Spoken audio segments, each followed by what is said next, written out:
আমার পূর্ণতা গল্পের শেষ অংশ।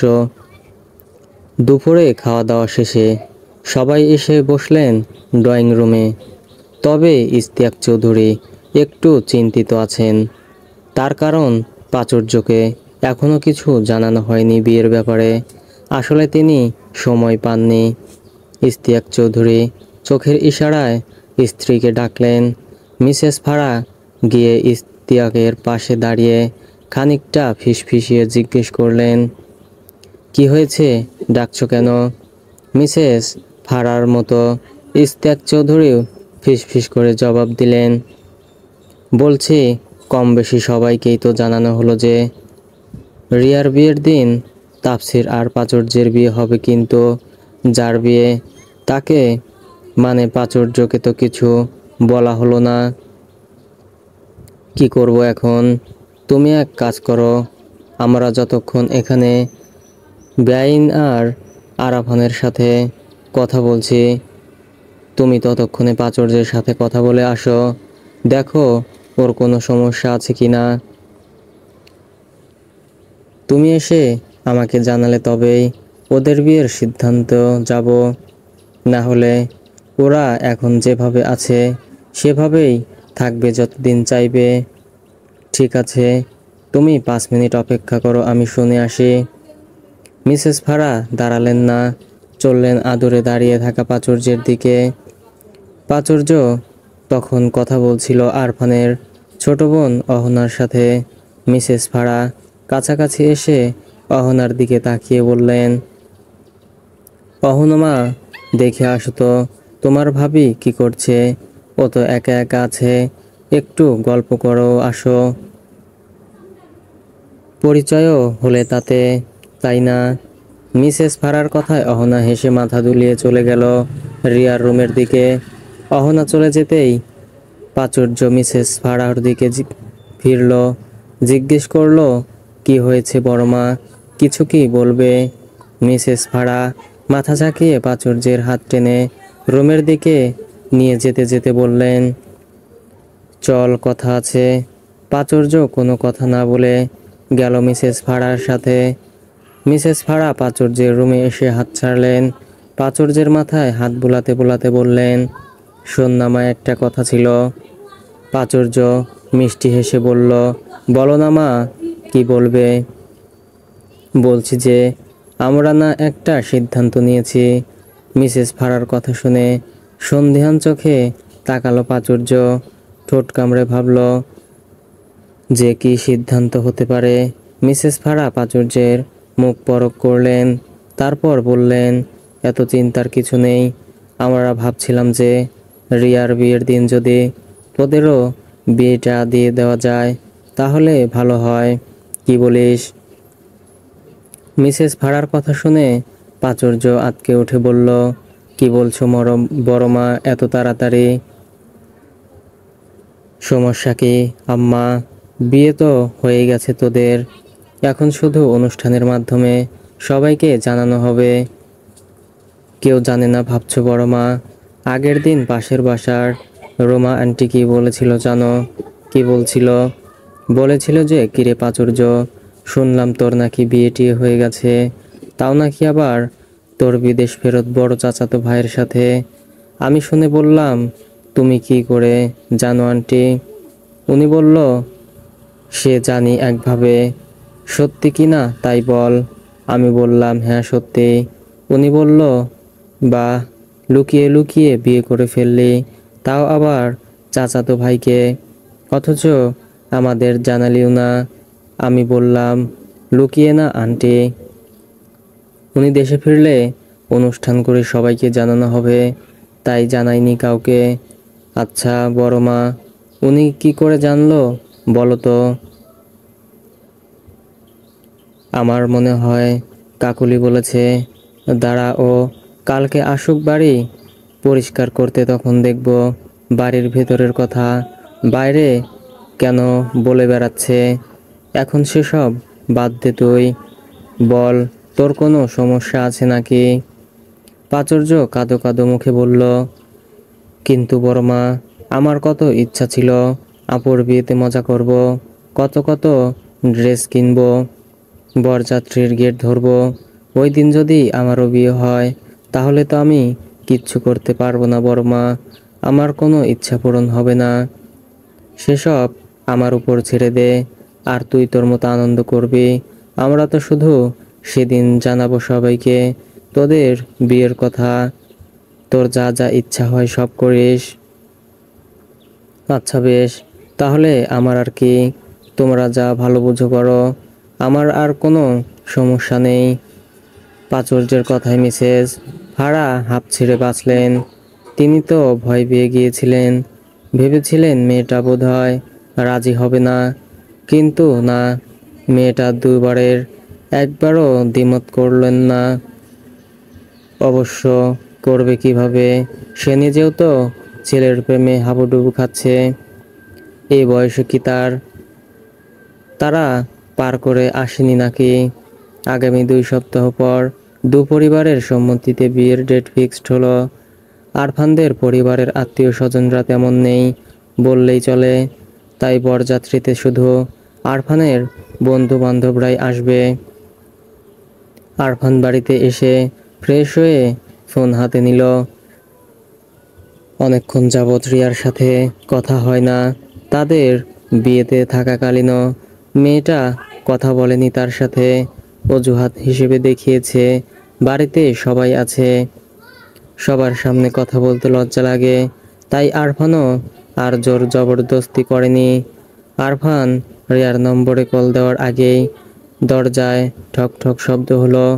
আরফান গলার স্বর উঁচু করে জানান দিল ভেতরে আসার। তখনই ভেতরে প্রবেশ করলেন শিরিনা বেগম। মাকে দেখে আরফান বিছানা ছেড়ে উঠে দাঁড়ালো। হাসি মুখে জিজ্ঞেস করলো, কি ব্যাপার আম্মা জান, আমার ঘরে যে? ফ্রি আছিস? হ্যাঁ মা, আছি। বলো। তাহলে আমার রুমে আয়। আচ্ছা যাও, আসছি। শিরিনা বেগম কথা না বাড়িয়ে নিজের রুমের দিকে গেলেন। পিছু পিছু আরফানও গেল। শিরিনা বেগম আরফানকে খাটের ওপর বসতে বললেন। আরফান বসে ভ্রু কুঁচকে শিরিনা বেগমের দিকে তাকিয়ে বললেন, কিছু বলবে মা? শিরিনা বেগম উত্তর দিলেন না। আলমারি খুলে লকার থেকে কয়েক বান্ডিল টাকা বের করলেন। তা দেখে আরফান অবাক হয়ে বলল, টাকা বের করছো কেন মা? আর এত টাকা কোথায় পেলে তুমি? শিরিনা বেগম মুচকি হেসে আরফানের পাশে এসে বসলেন। আরফানের এক হাত উঁচিয়ে টাকাগুলো হাতে দিতে দিতে বললেন, এগুলো তোর বাবার পেনশনের টাকা, রেখে দিয়েছিলাম অহনার বিয়ের জন্য, কিন্তু এখন টাকাগুলো তুই রাখ, বিয়েতে দরকার পড়বে। আর কম খরচ তো হয় না বিয়েতে, এই টাকাগুলো থাকলে তোর খরচ কিছুটা হলেও কমবে। আরফান কণ্ঠে বিরোধিতা এনে বলল, না মা, এই টাকাগুলো লাগবে না আমার, আমি অহনার জন্য রেখে দাও, ওর বিয়ের জন্য। আর এদিকটা আমি সামলাতে পারবো, সমস্যা নেই। হ্যাঁ, সেই কত সামলাতে পারবে তা কি আর জানি না আমি, নতুন চাকরি, এখনো অত টাকা তো হয়ে পারেনি যে তুমি একা সামলাতে পারবে সব। তবুও মা, আমি নিতে পারবো না এই টাকা, রেখে দাও তুমি। উফ, বেশি বুঝিস না তো, আমি বলেছি তো বিয়েতে লাগবে। আর এখন যেহেতু চাকরি করছিস সেহেতু অহনাকে নিয়ে সমস্যা নেই, ওর বিয়ের জন্য টাকা গোছানো হয়ে যাবে, অত চিন্তা করিস না, আল্লাহর ওপর ভরসা রাখ, যা হবে সব ভালোই হবে। আরফান এগিয়ে এসে মায়ের মুখোমুখি দাঁড়ালো। শিরিনা বেগমের মুখ দুহাতে আজলা ভরে ধরে জিজ্ঞেস করলো, মা, এই বিয়েতে তুমি খুশি তো? তোমার পছন্দ অনুযায়ী বিয়ে করতে পারলাম না মা, তুমি আমাকে ক্ষমা করে দিও, আমি প্রাচুর্যকে অনেক ভালোবাসি। আরফানের কথায় শিরিনা বেগমের চোখ দিয়ে জল গড়ালো। যাক, ছেলেটা যে অন্তত তার পছন্দ অপছন্দের কথা ভাবছে, তাই অনেক, কজনই বা এরকমটা ভাবতে পারে। চোখে অশ্রু থাকলেও শিরিনা বেগম হাসি মুখে বললেন, আমি খুশি আব্বা, অনেক খুশি। তোর ভালোবাসার উপর আমার বিশ্বাস আছে। আমি জানি তুই এমন কোনো মেয়েকে আনবি না যে তোর বা এই পরিবারের জন্য ক্ষতিকর। তাছাড়াও আমি সব কিছু ভালোই দেখলাম। আরফান সিরিনা বেগমের চোখের পানি মুছিয়ে দিয়ে বলল, ওনারা খুব ভালো মানুষ মা। আর রিয়াও, দেখো ও এমন কোনো কাজ করবে না যাতে তোমার কষ্ট হয়। আর কখনো যদি ওর কোনো কাজে কষ্ট পেয়ে থাকো তাহলে নিজের মেয়ে ভেবে ওকে ক্ষমা করে দিও। সাথে শিখিয়ে পড়িয়ে নিজের মন মতো করে নিও। ব্যালকনিতে সদ্য লাগানো লাল টগর গাছটা নেড়েচেড়ে দেখছিল প্রাচুর্য। এটা আজ বিকালে লাগিয়েছে। গাছটা তাফসির উপহার দিয়েছে তাকে। কি সুন্দর থোকায় থোকায় ফুল ধরে আছে। গাছটা এনে প্রাচুর্যের ব্যালকনির সৌন্দর্যে হাজার গুণ বেড়ে গিয়েছে। সে দেখেছিল শেষ বিকেলের রোদ যখন এই গাছটির উপর পড়ছিল তখন কি সুন্দর, স্নিগ্ধ আর শান্তি লাগছিল।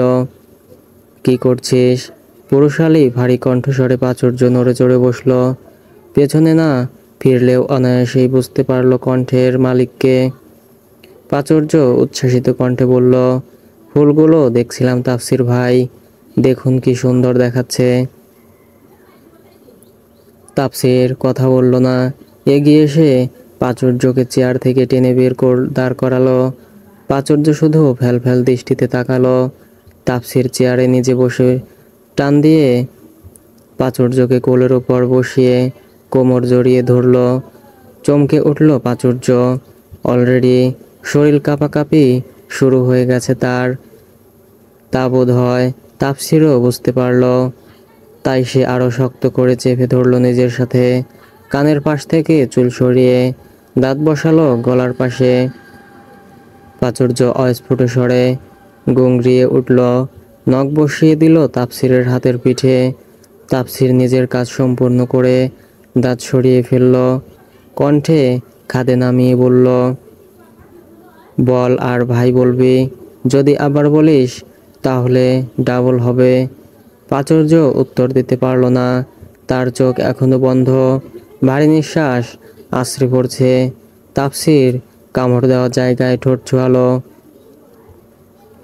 বলল, আজকের মতো মাফ করে দিলাম। পরের দিন ভাই শুনলে সেদিন আর কোনো মাপটাপ হবে না, ডাইরেক্ট পদক্ষেপ নেওয়া হবে, মনে রাখিস। এর মধ্যেই রুম থেকে ফোনের আওয়াজ আসলো। প্রাচুর্য এক সেকেন্ডও দেরি করলো না, তড়িৎ গতিতেই উঠে দৌড় লাগালো রুমে।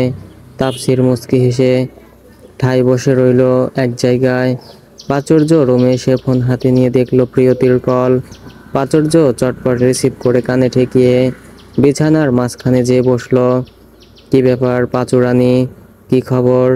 আমাদের তো ভুলেই গেছিস। প্রিয়তির কথায় প্রাচুর্য হালকা হেসে বলল, তোকে কি ভোলা যায় দোস্ত, একটু ব্যস্ত ছিলাম শুধু। হুম, তা কি আর আমরা জানি না ভেবেছেন? প্রাচুর্য ভাবল তার আর তাফসিরের বিয়ের কথা এখনই জানিয়ে দেবে প্রিয়তিকে। আর কতদিন লুকিয়ে রাখবে? আজ না হোক কাল তো সবাই জানবেই। তবে প্রাচুর্যর ভয় হলো, যদি প্রিয়তি ভুল বোঝে তাকে, বা যদি কষ্ট পায় তখন কি করবে সে?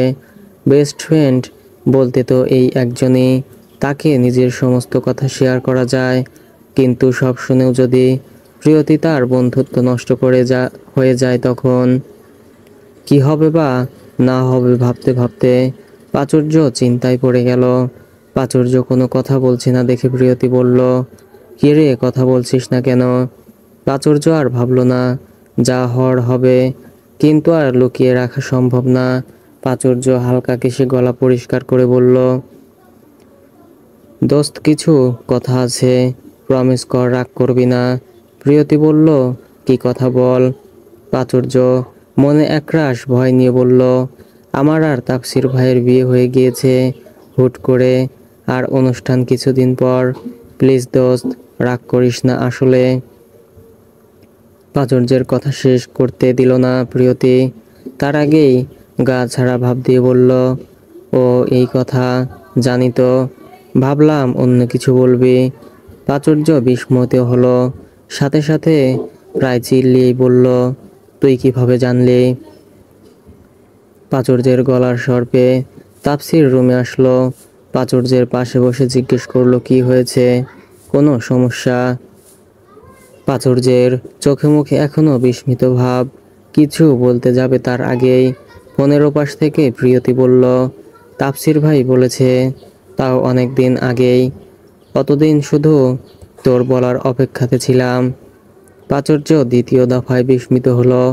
অবাক চোখে ঘাড় ঘুরিয়ে তাপসিরের দিকে চাইল। তাপসির এতক্ষণ তার দিকেই তাকিয়েছিল। প্রাচুর্য তাকাতেই ভ্রু নাচিয়ে জিজ্ঞেস করলো, কি হয়েছে? প্রাচুর্য বলল, আপনি প্রিয়তিকে বলেছেন আমাদের বিয়ের কথা? কবে বলেছেন? আমাকে কেউই তো কিছু জানাননি। আমি উল্টো চিন্তায় চিন্তায় অস্থির হয়ে যাচ্ছিলাম যে ওকে কিভাবে জানাবো। প্রিয়তি বলল, ও তোমার রোমিও আছে নাকি? আচ্ছা, তাকে সময়ও দাও এখন। আমি পরে কথা বলবো কেমন? টাটা। প্রিয়তি ফোন কাটতেই তাপসির আয়েশ করে প্রাচুর্যের কোলে মাথা রাখলো। প্রাচুর্যের হাত দিয়ে কপালে রেখে বলল, মাথা টিপে দে। প্রাচুর্য হাত দিয়ে মাথা মালিশ করতে করতে অস্থির ভঙ্গিতে বলল, বলুন না কবে বলেছেন ওকে? আর কিভাবে বললেন? ও না আপনার ব্লক লিস্টে ছিল? তাপসির চোখ খুলে বলল, আগের দিন ওর সাথে দেখা হয়েছিল আমার। ও মনে হয় প্রসেনজিৎ স্যারের কাছে পড়ে। আর স্যারের সাথে দেখা করতে গিয়েছিলাম আমি। তখন ওকে দেখে ডাক দিলাম। ও আমাকে দেখে ভয়ে ভয়ে কাছে এসে বলল, জি ভাইয়া বলুন, কি বলবেন? তারপর ও ভেবেছিল আমি বোধহয় ওকে বকা দেওয়ার জন্য ডাকছি, তাই ও ভয়ে ছিল। তা ওর মুখভঙ্গি দেখেই বোঝা যাচ্ছিল। কিন্তু ওকে যখন সব কিছু বললাম তখনও অবাক হয়েছিল, তবে রাগ করেনি। আর আমার কাছে ক্ষমাও চেয়েছিল। এখন সব ঠিকঠাক। বা আপনি দেখছি অনেক ফাস্ট। আমার আগেই সব কিছু সেটিং করে দিলেন। আমি আরও ভয়ে ছিলাম। ভেবেছিলাম ও হয়তো আমার সাথে আর কোনোদিনও কথা বলবে না। সবাই তোর মতো বোকা নাকি? যদিও আমি ওকে না বলতাম বা না বোঝাতাম তাহলে তুই ঠিকঠাকভাবে কখনোই বলতে পারতিস না ও এমনিতে ভালো আছে। তবে সে সময় কেন এমন করেছে তা ওই ভালো জানে। আর একটা জিনিস কি জানিস? আমার প্রতি ওর অ্যাট্রাকশন ছিল, যেটা সময়ের সাথে সাথেই চলেও গেছে। বুঝেছিস? প্রাচুর্য বুঝদার ভঙ্গিতে উপর নিচ মাথা নাড়ল। কারণ তাপসির ভুল কিছু বলেনি। সে আসলেই গুছিয়ে কিছু বলতে পারতো না। আর অ্যাডাকশনের কথাটা তো ও আগেই বুঝেছিল। আজ সোমবার, বিয়ের আর বেশি দিন নেই। কালকে গায়ে হলুদ, আর তার একদিন পর বিয়ে। অলরেডি ইভেন্ট ম্যানেজমেন্টের লোকরা তাদের কাজ শুরু করে দিয়েছে। বিয়ে বাড়িতেই হবে, তবে আরফান আর রিয়ার রিসেপশনটা সেন্টারে হবে। তাফসিরদেরটা ও করতে চেয়েছিল ইশতিয়াক চৌধুরী, কিন্তু তাফসির কড়াকড়িভাবে নিষেধ করে দিয়েছে যে কোনো রিসেপশন হবে না। সে সাদামাটাভাবেই চায় সব কিছু। বিয়ের অনুষ্ঠান করছে করুক, আর কিছু চায় না তার। এদিক দিয়ে প্রাচুর্যেরও কোনো আগ্রহ দেখা গেল না। সে শুধু বোনের অনুষ্ঠানগুলোতে আনন্দ করতে চায়। আর আগেরবার বিয়ের দিন বুঝেছিল যে এটা কত ঝামেলার। ও তো মুখে হাসি টেনে রাখতে রাখতে মুখই ব্যথা হয়ে যাচ্ছিল। তার উপর আবার ওই ভারী জামা কাপড় নিয়ে অতক্ষণ বসে থাকা তার পক্ষে আর সম্ভব না। তার থেকে ভালো একদিন হচ্ছে এই একদিনই হোক, আর দরকার নেই। এমনকি গায়ে হলুদও চায় না সে, বরং বোনের বিয়ে এনজয় করুক প্রাচুর্য, তাই ভালো হবে। আজ তাদের শপিং শেষ হলো। পুরো এক সপ্তাহ এই শপিংয়ে দৌড়াদৌড়ি করতে করতে সবার নাজেহাল অবস্থা। বাড়িতে অলরেডি আত্মীয় স্বজনে গিজগিজ করছে, কারোরই একটু দম ফেলার সময় পর্যন্ত নেই। তাফসির এবং তার বন্ধুবান্ধবরা ডেকোরেশনের দিকটি তদারকি করছে। বাড়ির পেছনের জায়গাটুকুতে খাওয়া দাওয়ার ব্যবস্থা করা হয়েছে। তবে বিয়ে বা গায়ে হলুদের অনুষ্ঠান ছাদে হবে, তাই সেই অনুযায়ী ছাদে বড় করে স্টেজ করা হয়েছে। থিম সাদা এবং গোলাপি। চৌধুরী বাড়ি আলোয় ঝলমল করছে। প্রবেশদ্বারে সাদা পর্দার মতো কাপড়ের ওপর আর্টিফিশিয়াল ফুল এবং হলুদ ঝাড়বাতি দিয়ে ডেকোরেশন করা। আবার নিচে দুপাশে ছোট ছোট সাদা রং করা টুলের ওপর ছোট নকশা করা মাটির কলসি থেকে গাঁদা ফুল বের হচ্ছে এমন ডেকোরেশন। ছাদে গায়ে হলুদের জন্য স্টেজ করা হয়েছে শুধু। গায়ে হলুদ শেষ হলে তারপর বিয়ের জন্য পুনরায় স্টেজ করা হবে। এতক্ষণ যাবৎ সব কিছুই ঘুরে ঘুরে দেখছিল প্রাচুর্য এবং প্রিয়তি। দূর থেকে ব্যস্ত তাফসিরকে নজরে পড়ছে প্রাচুর্যের। লোকটা কি ব্যস্ত, দুদণ্ড কোথাও দাঁড়াচ্ছে না, সব দিকেই ঘুরে ঘুরে নজর রাখছে। রাদিয়ার বিয়েতে তো এসব করতে পারল না, তাই রিয়া এবং নিজের বিয়েতে সব দিক নিজের হাতে সামলাচ্ছে। বাড়ির কর্তারা গেছেন বাজার করতে। কাল সকাল সকাল বাবুর্চি চলে আসবেন এমনই কথা হয়েছে। শাহিনকে দেখা যাচ্ছে ক্যামেরা হাতে, সে সব কিছুর ছবি তুলছে।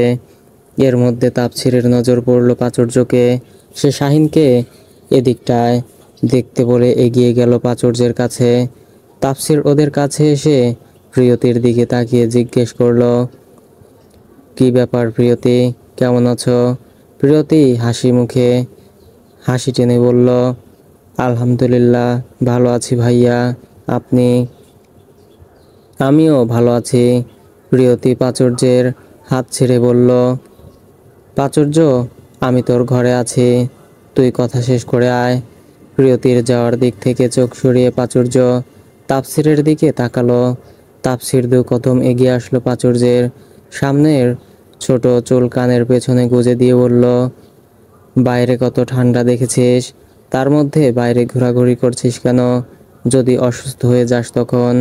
প্রাচুর্য মাথা নিচু করে জবাব দিল, একটু সাজানো দেখছিলাম, তাছাড়া আপনিও তো আছেন, আপনার ঠান্ডা লাগছে না বুঝি?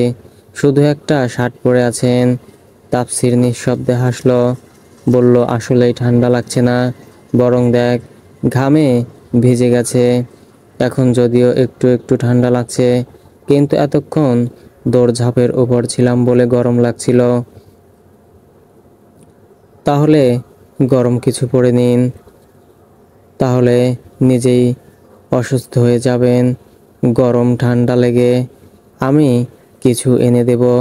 তাফসির দুপাশে মাথা ঝাঁকিয়ে বলল, না দরকার নেই, একটু পর গরম লাগবে আবার, তুই ভেতরে যা এখন, বাইরে ঘোরাঘুরি করিস না। প্রাচুর্য সম্মতিসূচক মাথা নাড়িয়ে ভেতরে পা বাড়ালো। প্রাচুর্য চলে যেতেই তাফসির পুনরায় নিজের কাজে মনোযোগ দিল। রাত 10:45। ছাদের একপাশে গায়ে হলুদের স্টেজ করা হয়েছে। বসার সুবিধার্থে সামনে সারি সারি দিয়ে রাখা হয়েছে সাদা কাপড়ে জড়ানো চেয়ার। কাজিন মহলের প্রায় সবাই আজ উপস্থিত আছে এখানে। কেউ ব্যস্ত আড্ডা দিতে, কেউ ব্যস্ত ছবি তুলতে, আর কেউ বা ব্যস্ত হাতে মেহেদি লাগাতে। পাশে ছোট ছোট ছেলে মেয়েরা দৌড়াদৌড়ি করে খেলা করছে। তাদের মায়েরা যদিও শাসিয়ে গেছে কয়েকবার, তবুও কথা শোনার বালাই নেই কারোর। বাচ্চারা একসাথে হলে খেলা করবে, মজা করবে, এটাই স্বাভাবিক। বিয়ের অনুষ্ঠান হওয়ার দরুন আজ কারোর চোখেই ঘুম নেই, আর আজকেও ঘুমাবে বলেও মনে হয় না। সবাই কারো না কারো কাজে ব্যস্ত। তাফসির দূরে দাঁড়িয়ে ফোনে কথা বলছে কারো সাথে, না হলেও প্রায় ঘন্টাখানিক হবে। প্রাচুর্য বিরক্ত হলো তা দেখে। এত কিসের কথা যে এতক্ষণ কথা বলতে হবে, আর কার সাথেই বা এত কথা বলছে? এখন রিয়ার হাতে মেহেদি দেওয়া হচ্ছে। রিয়ার পরেই প্রাচুর্যের পালা। তাই প্রাচুর্য উঠে দাঁড়ালো তাফসিরের কাছে যাওয়ার জন্য। তখন পেছন থেকে রিয়া ডেকে বলল, এই প্রাচুর্য কোথায় যাচ্ছিস? আমার পরেই তোর পালা, তাই এখন কোথাও যাস না, পরে দেরি হয়ে যাবে। কোথাও যাচ্ছি না আপু, এখানেই আছি, আসছি 2 মিনিটে। প্রাচুর্য দাঁড়ালো না, এগিয়ে গেল তাফসিরের কাছে। ওপাশটায় এখনো লাইটিং করা হয়নি, তাই অন্ধকারে আচ্ছন্ন। প্রাচুর্য নীরবে যেন দাঁড়ালো তাফসিরের পেছনে। কথা শুনে বুঝলো ব্যবসার বিষয়ে কথা বলছে। তাফসির কিছুদিন হয়েছে বিজনেসে জয়েন করেছে। যদিও ইশতিয়াক চৌধুরী বলেছিলেন যে বিয়ের ঝামেলা মিটে যাক, তারপরে একেবারে জয়েন হওয়ার কথা, কিন্তু তাফসির শোনেনি তার কথা। এখন শুধু শুধু বাড়িতে বসে থেকে কি করব, তার থেকে বিজনেসে জয়েন করলে সময়টাও কেটে যাবে আর কিছু শেখাও যাবে। তাই যত তাড়াতাড়ি যোগদান করা যায় ততই ভালো। পেছনে কারো উপস্থিতি টের পেয়ে তাফসির পেছনে ফিরল। প্রাচুর্যকে দেখে ফোনের ওপাশের ব্যক্তিকে বলল, আচ্ছা মিস্টার আমির, আমি আপনাকে পরে ফোন দিচ্ছি। তাফসির ফোন রেখে প্রাচুর্যের দিকে তাকিয়ে ভ্রু কুঁচকে নাচালো, অর্থাৎ জিজ্ঞেস করলো কি হয়েছে। কিছু হয়নি, দেখছিলাম সেই কখন থেকে কার সাথে কথা বলছেন। তাফসির চোখ ছোট ছোট করে বলল, কেন, তুই কি ভেবেছিস যে আমি কারো সাথে প্রেম প্রীতির আলাপ করছি? এমা না না, তা ভাববো কেন, আমি তো এমনি। দোষ ঢাকা লাগবে না আর। তুই এটাই ভেবেছিস আমি জানি। আপনি বেশি জানেন, আমি এটা ভাবিনি বলছি তো। না ভাবলে এমন লুকিয়ে লুকিয়ে আমার কথা শুনতে আসতিস না। উফ, আপনি সব সময় আমার সাথে।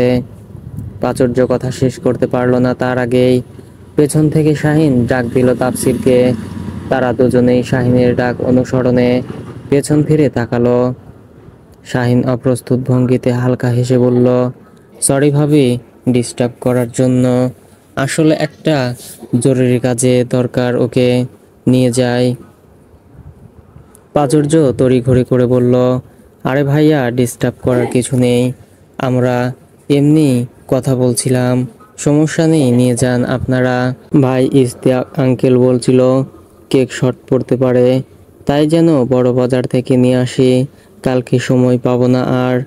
তাফসির হাতঘড়িতে সময় দেখে চিন্তিত ভঙ্গিতে বলল, এত রাতে দোকান খোলা পাবে তো? দোকানের ছেলের নাম্বার দিয়েছে আঙ্কেল, বলেছে খোলা না থাকলে ফোন করলেই ও এসে দিয়ে যাবে, সমস্যা নেই। আচ্ছা গাড়ি বের কর, আসছি আমি। শাহিন মাথা নাড়িয়ে নিচে চলে গেল। তাফসির ফিরে আসলো প্রাচুর্যের কাছে। প্রাচুর্য সেখানেই দাঁড়িয়ে তাদের কথা শুনছিল।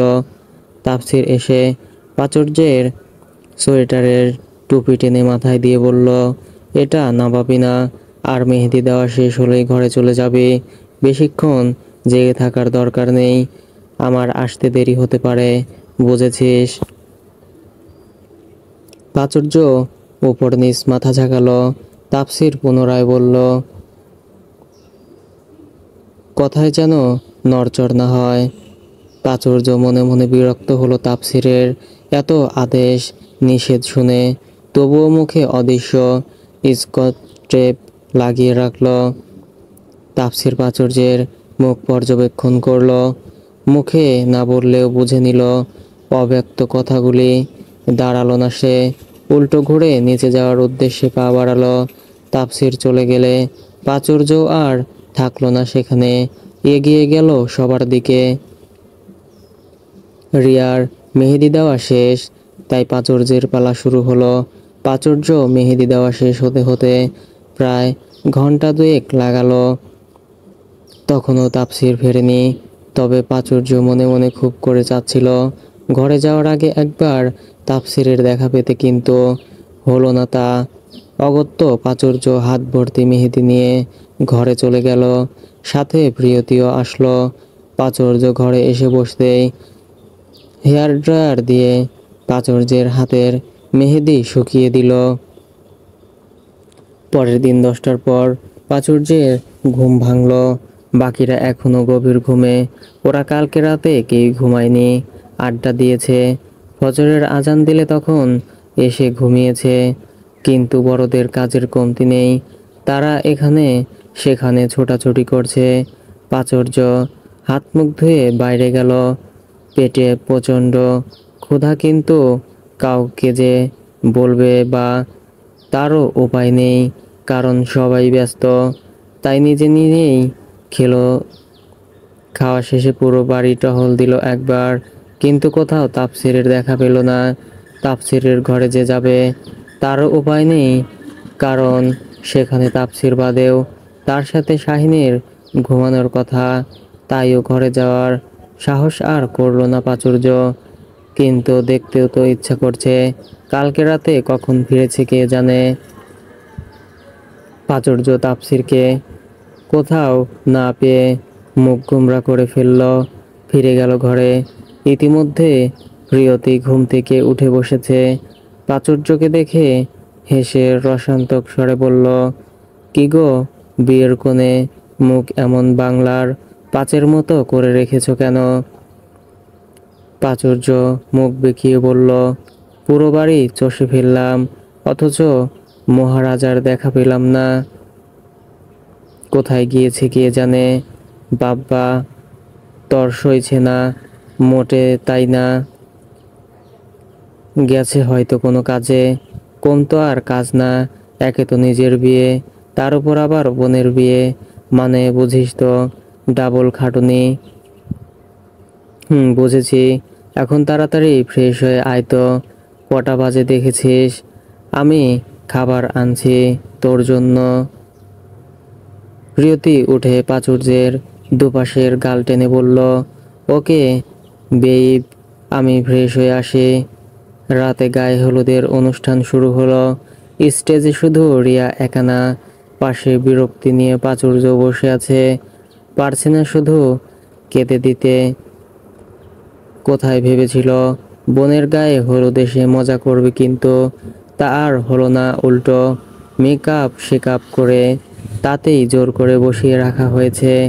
ঠান্ডা হলুদের ছোঁয়া মুখে পড়তেই গা শিরশির করে উঠছে তার। অথচ রিয়াকে দেখে কি সুন্দর করে 32 পাটি বের করে গাল এগিয়ে দিচ্ছে হলুদ নেওয়ার জন্য। প্রাচুর্য রিয়ার কানের কাছে মুখ নিয়ে মিনমিন করে বলল, আপু এবার আমি উঠি। রিয়া ফিরে তাকালো, কিছুক্ষণ চিন্তা ভাবনা করে বলল, আচ্ছা যা ওঠ। প্রাচুর্য খুশিতে এক লাফ দিয়ে উঠে দাঁড়ালো। তবে বেশিক্ষণ যাবৎ বসে থাকার কারণে পা ঝিম ধরে গেছে। কিন্তু তবুও এখানে আর থাকা যাবে না। না জানি আবার কে জোর করে ধরে বসিয়ে দেয়। তখন রিয়ার ব্ল্যাকমেইল করে প্রাচুর্যকে হলুদ লাগাতে বাধ্য করেছিল। বলেছিল প্রাচুর্য হলুদ না লাগালে সেও নিবে না।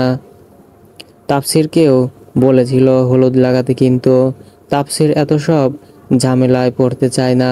সে সরাসরি বলেই দিয়েছে যে তার শুধু বউ লাগবে, বউ পেলেই হয়েছে, আর কিছু চাই না। প্রাচুর্য ঘরে এসে হট শাওয়ার নিল। এতক্ষণ যাবৎ শাড়ি পরা ছিল, তাই আর শাড়ি পরল না। হলুদ রঙের কুর্তির সাথে ম্যাচিং করে সারারা পরে নিল। ঠোঁটে গোলাপি লিপস্টিক ও চোখে কাজল দিয়ে গায়ে শাল জড়িয়ে বাইরে গেল। বাড়ির একপাশে চেয়ার গোল করে সাজিয়ে রাখা, সেখানে তাফসির সহ তার সব বন্ধু বান্ধব আড্ডা দিচ্ছে। আজকে প্রফেশনাল ফটোগ্রাফার আনা হয়েছে বলে ফটোগ্রাফির কাজটা করতে হচ্ছে না শাহিনের, তাই রিল্যাক্স মুডে এখানে বসে আড্ডা দিচ্ছে। প্রাচুর্য তাফসিরের বন্ধু বান্ধবকে দেখে সামনে এগোলো না, আর দূরেই দাঁড়িয়ে গেল। এখান থেকে তাফসিরের পেছন দিক দেখা যাচ্ছে। হলুদ রঙের পাঞ্জাবি পরে সে। তবে শুধু সে একা নয়, সব ছেলেই একই রঙের পাঞ্জাবি পরা, আর মেয়েরা একই রকমের শাড়ি বা ড্রেস। প্রাচুর্য ভাবলো ফিরে যাবে, কিন্তু তার আগেই তাফসিরের বন্ধু শুভর চোখে পড়ল প্রাচুর্য। শুভ তাফসিরকে কোনোই দিয়ে গোতা দিয়ে বলল, ভাই ভাবি দাঁড়িয়ে আছে, যে কথা বলে আয়। শুভর কথায় তাফসির কথা বলা থামিয়ে পেছনে ফিরল, উঠে এগিয়ে আসলো প্রাচুর্যের দিকে। প্রাচুর্য বলল, এখানে কি করছেন? সবাই তো ছাদে। তো কি করব? নারীদের মধ্যে গিয়ে তাদের দেখব? না বাবা, আমি পারবো না তা। আমি আমার বউয়ের মধ্যে লয়াল একমাত্র হাজবেন্ড। বউকে ছাড়া অন্য কারোর দিকে তাকায় না।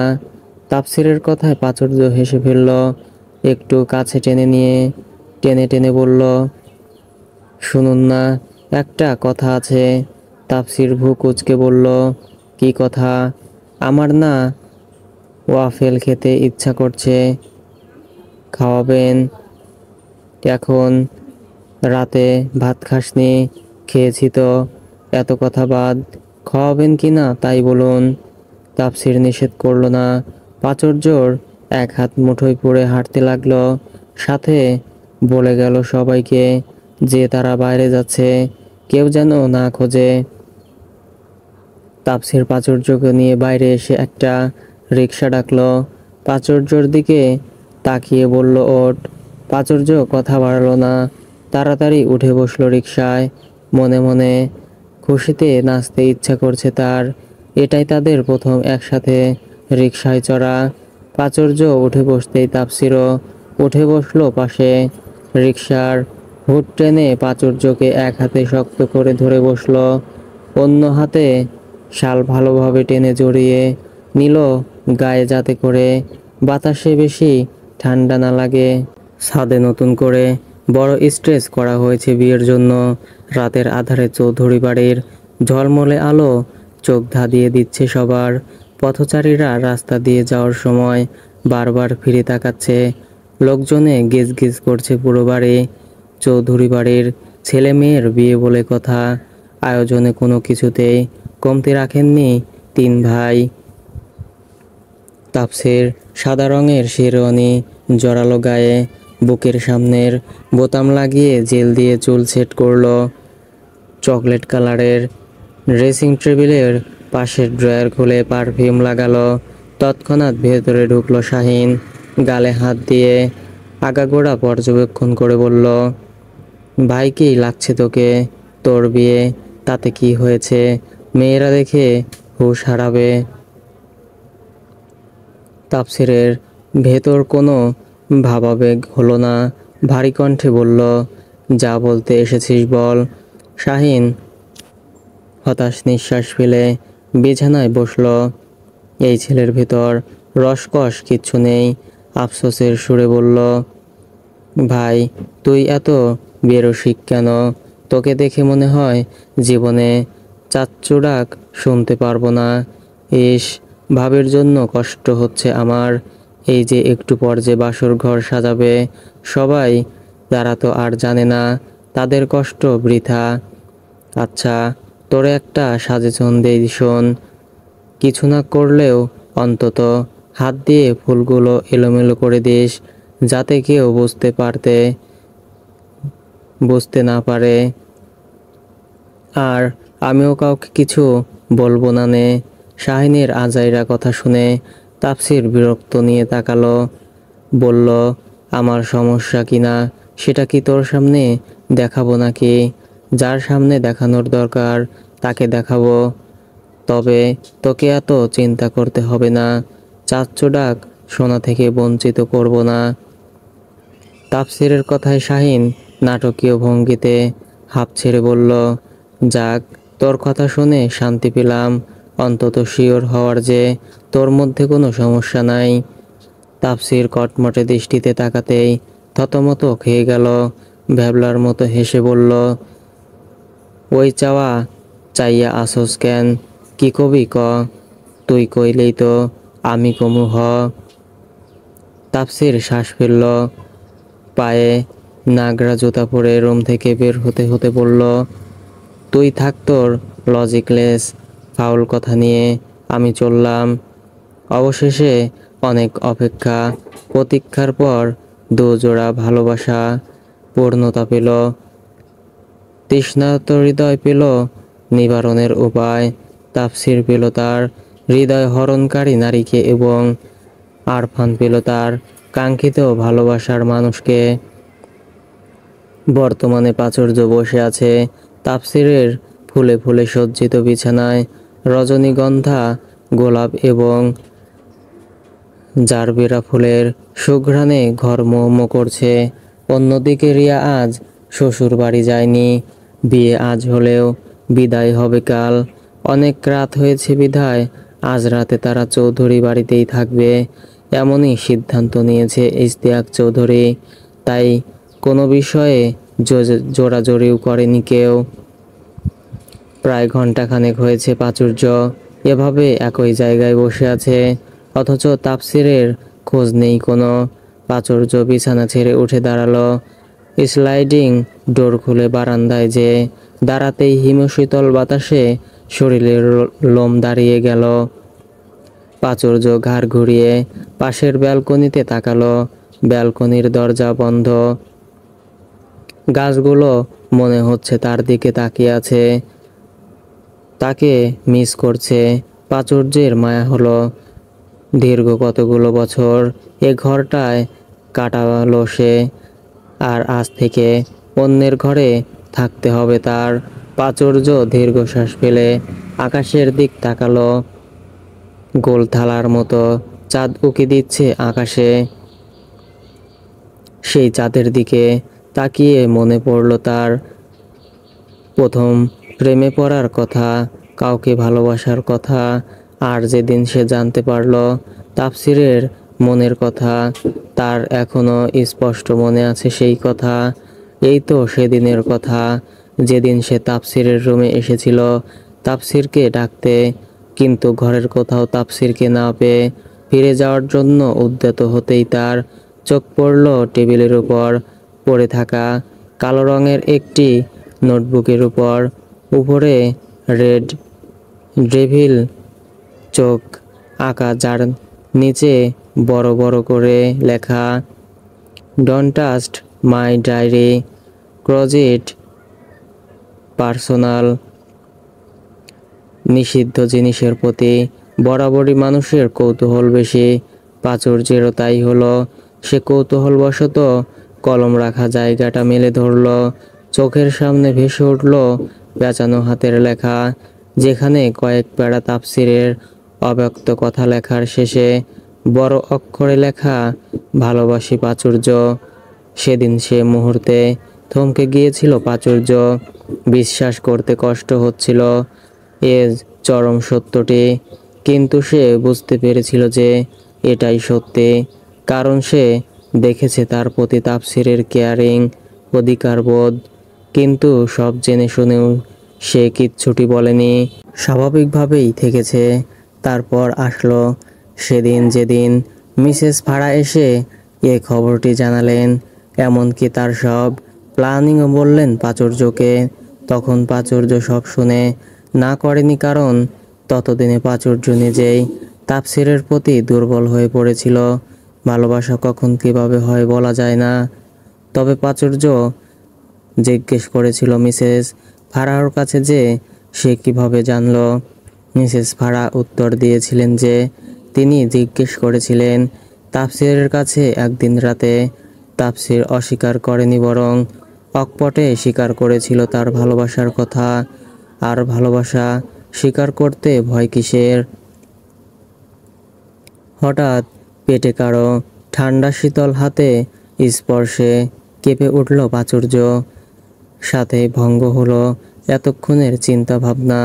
তাফসীরের প্রাচুর্যের উন্মুক্ত পেট খামচে ধরে গলায় মুখ গুজে ধীর কণ্ঠে বলল, এই ঠান্ডার মধ্যে বাইরে কেন? তাও আবার গায়ে গরম কিছু নেই? সেধে পড়ে অসুস্থ হতে চাচ্ছিস? স্বামীর হাতের সেবা পেতে চাচ্ছিস?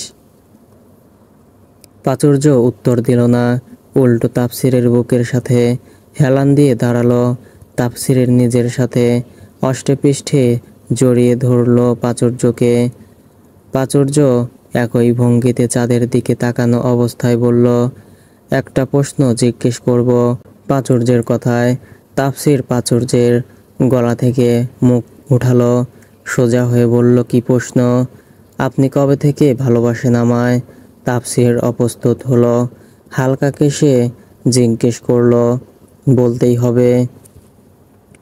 প্রাচুর্য উপর নিচ মাথা নাড়ালো। তাফসীর নিজেকে সামলে নিয়ে বলল, প্রথম দিন থেকেই, অর্থাৎ বাংলাদেশে ফিরে তোকে দেখলাম যেদিন। তাছাড়া এর আগে কখনো তোর দিকে বউ বউ নজরে তাকাইনি, বোন বোন নজরেই তাকিয়েছি। কিন্তু সেদিন তোর সদ্য মুখ থেকে ওঠা ফোলা ফোলা চোখ আর বোকা বোকা চাহনি দেখে কিছু একটা ফিল করছিলাম। তারপর থেকে যত দেখেছি ততই ভালোবেসেছি, আর এখন সেটা অসীম হয়েছে। প্রাচুর্য পেছনে ফিরল, তবে হাতের বাঁধন আগলা হলো না তাফসীরের। প্রাচুর্য তাফসীরের চোখের দিকে তাকিয়ে বলল, এভাবে আজীবন ভালোবেসেই যাবেন তো? তাফসীর নিজের উষ্ণ পুরুষালী ঠোঁট দ্বারা প্রাচুর্যের কৃত্রিম রঙে রাগানো ঠোঁটদ্বয়ে গভীর পরশ দিল। কপালের সাথে কপাল ঠেকিয়ে বলল, যতক্ষণ দেহে প্রাণ থাকবে ততক্ষণ পর্যন্ত কমবে না। প্রাচুর্য ছলছলে চোখে হাসল। প্রাচুর্যের চোখের দিকে তাকিয়ে তাফসীর হুট করে কোলে তুলে নিল প্রাচুর্যকে।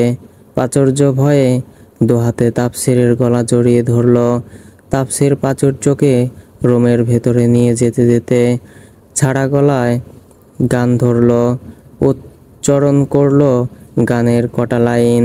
যন্ত্রে বাঁধা মন ছিল ক্লান্ত অসহায় অর্থে, কেনা সুখ মিয়মান দুঃখের ছায়ায়। আর নয় সময় উদ্দেশ্যহীন মিছিলে, তুমি সেই পূর্ণতা আমার অনুভবে। আমার নয় আধার, তুমি স্বপ্নে ডেকে নিলে, ভরে মন অন্তহীন রঙিন এক উৎসবে। প্রাচুর্য প্রশান্তির হাসি হাসল। অতঃপর প্রাচুর্যর পিঠ ঠেকল নরম বিছানায়। পূর্ণিমা রাতে রচিত হলো এক নতুন গল্প। সো ফ্রেন্ডস, গল্পটি কেমন লেগেছে অবশ্যই কমেন্ট করে জানিয়ে দিবেন, এবং নিত্য নতুন গল্প দেখতে চাইলে চ্যানেলটি সাবস্ক্রাইব করে পাশেই থাকবেন। দেখা হচ্ছে পরের কোনো গল্প নিয়ে। ততক্ষণে ভালো থাকবেন, সুস্থ থাকবেন। ধন্যবাদ সবাইকে।